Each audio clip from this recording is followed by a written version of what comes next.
నేను ఇటీవల ప్రధానమంత్రి నరేంద్ర మోడీని ఇంటర్వ్యూ చేసి ఇందాక మిమ్మల్ని డిస్టర్బ్ చేయాలి బడే బాయ్ అన్నప్పుడు నేను స్పెసిఫిక్గా ఆ పాయింట్ని ఆయన అడిగా, మీరు రేవంత్ రెడ్డి మిమ్మల్ని బడే బాయ్ అనుకుంటున్నారు, మీ చోటే బాయ్కి ఏమైనా సలహానా? ఆయన అన్న మాటలు ఎగ్జాక్ట్ వెర్బాటం మీకు చెప్తా, మీరు రియాక్ట్ అవ్వదు. రేవంత్ నన్ను బడే బాయ్ అన్నారు, సంతోషం, కానీ పెద్దల నుంచి చిన్నోళ్ళని మంచి నేర్చుకోవాలి. 25 ఏళ్ల ప్రజాసేవలో నాపై ఒక్క అవినీతి మరకలేదు. ఇలాంటివి ఒక తమ్ముడుగా పెద్దన్న నుంచి నేర్చుకోవాలి. మోదీ నాకు బడే బాయ్ అనగానే సరిపోతుందా, నా నుంచి మంచి నేర్చుకోండి, ఏం చెప్తారు ఆయన? డెఫినెట్గా మంచి ఉంటే నేర్చుకుంటాము. దాంట్లో ఏం బేసిజాలు ఏమున్నది, ఆయన ప్రత్యర్థే ఉండొచ్చు, సిద్ధాంతపరంగా మాకు భిన్నాభిప్రాయాలు ఉండొచ్చు, విభేదాలు ఉండొచ్చు, సిద్ధాంతపరమైన వైరుధ్యమే తప్ప మా ఇద్దరికి వ్యక్తిగతమైన పంచాయతీ ఏముంది?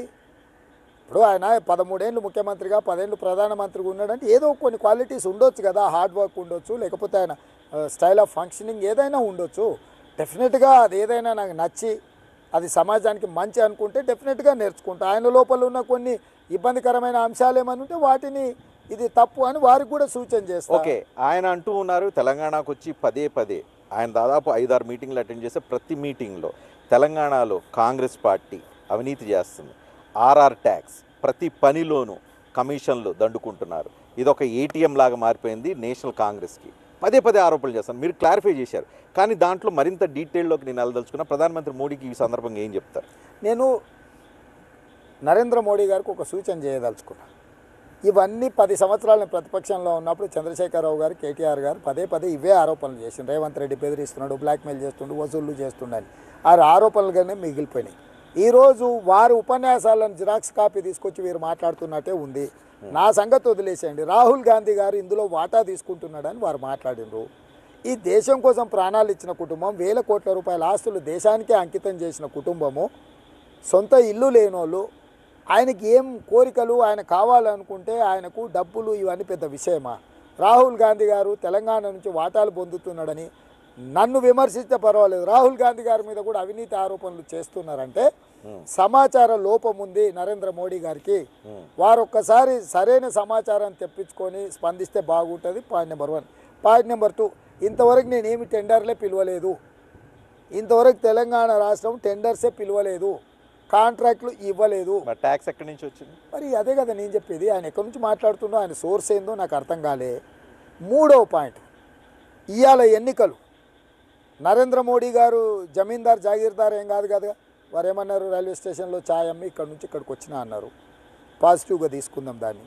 అమిత్ షా గారు కూడా జాగీర్దార్ జమీందార్ కాదు. చంద్రశేఖరరావు గారు కూడా ఘడీలు ఉన్న దొరలు, 1000 ఎకరాల భూములు ఉన్నోళ్ళు కాదు. వీళ్ళందరూ ఎన్నికలకు ఎక్కడి నుంచి తెచ్చి ఖర్చు పెడుతున్నారు? ఎక్కడి నుంచి తెచ్చిండ్రు? ఏ ఆస్తులు అమ్మిండ్రు? ఏ తాతలు ముత్తాతలు ఇచ్చిన వజ్రాలు, వైదూర్యాలు, మనులు, మాణిక్యాలు అమ్మి ఈ ఎన్నికల్లో ఖర్చు పెడుతున్నారు? చంద్రశేఖరరావు గారు ఏం మాన్యాలు అమ్మి ఈరోజు ఎన్నికల్లో ఖర్చు పెట్టిండు? భారతీయ జనతా పార్టీకి 22,500 కోట్లు ఎలక్టోరల్ బాండ్స్ వస్తే 8,000 కోట్లు ఒక భారతీయ జనతా పార్టీకి ఇచ్చిండ్రు. ఎవరు ఇచ్చిండ్రు? ఎవరు కార్పొరేట్ సంస్థలు? కేజ్రీవాల్కు 100 కోట్ల రూపాయలు నగదు ఇచ్చిండ్రని ఆరోపణలు ఎదుర్కొంటున్న లిక్కల్ వ్యాపారస్తులే బీజేపీకి ఎలక్టోరల్ బాండ్స్ ఇచ్చింది కదా 100 కోట్లు. ఈరోజు చంద్రశేఖరరావు గారి ఖాతాలో 1,500 కోట్ల రూపాయల ఎలక్టోరల్ బాండ్స్ ఉన్నాయి కదా. వాళ్ళందరూ కూడా తెలంగాణ సమాజం నుంచి ఇచ్చిన వాళ్ళే కదా. నరేంద్ర మోడీ గారికి 8,000 కోట్ల రూపాయల ఎలక్టోరల్ బాండ్స్ ఇచ్చిన వాళ్ళు, చంద్రశేఖరరావు గారికి 1,500 కోట్ల రూపాయల బాండ్స్ ఇచ్చిన వాళ్ళు, ఈ ఎన్నికల వాళ్ళిద్దరూ ఖర్చు పెట్టడానికి వచ్చిన సోర్స్ ఏంది చెప్పి రేవంత్ రెడ్డి మీద ఏదైనా ఛార్జ్ చేస్తే అర్థం ఉంది. ఈరోజు వాళ్ళు గాంధేయ సిద్ధాంతాలు, గాంధేయవాదంతోనే ఎన్నికలలో ఓట్లు అడుగుతుండ్రా?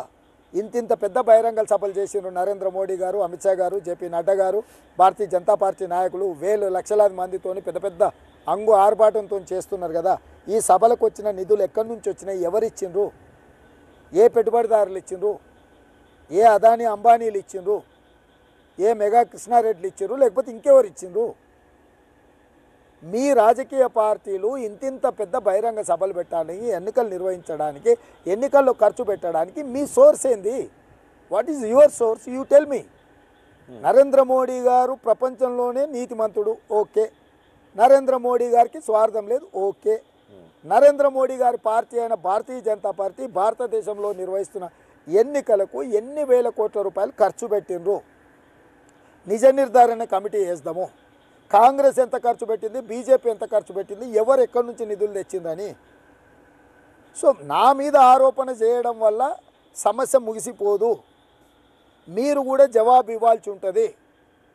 కాంగ్రెస్కి వచ్చిన నిధుల మీద, బీజేపీ బీఆర్ఎస్కి వచ్చిన నిధుల మీద ఒక ఎంక్వైరీ కమిషన్ని కాన్స్టిట్యూట్ చేద్దామా? మీకు వచ్చిన 1000 కోట్ల ఎలక్టోరల్ బాండ్స్, ఈయనకు వచ్చిన 100 కోట్ల ఎలక్టోరల్ బాండ్స్ మీద కానీ మీరు ఎన్నికలలో ఖర్చు పెడుతున్న దాని మీద ఒక నిజ నిర్ధారణ కమిటీ, ఒక కమిషన్ అపాయింట్ చేద్దాము. I'm there to ready to accept that commission. చెప్పండి ప్రధానమంత్రి గారికి కమిషన్ అపాయింట్ చేయమని.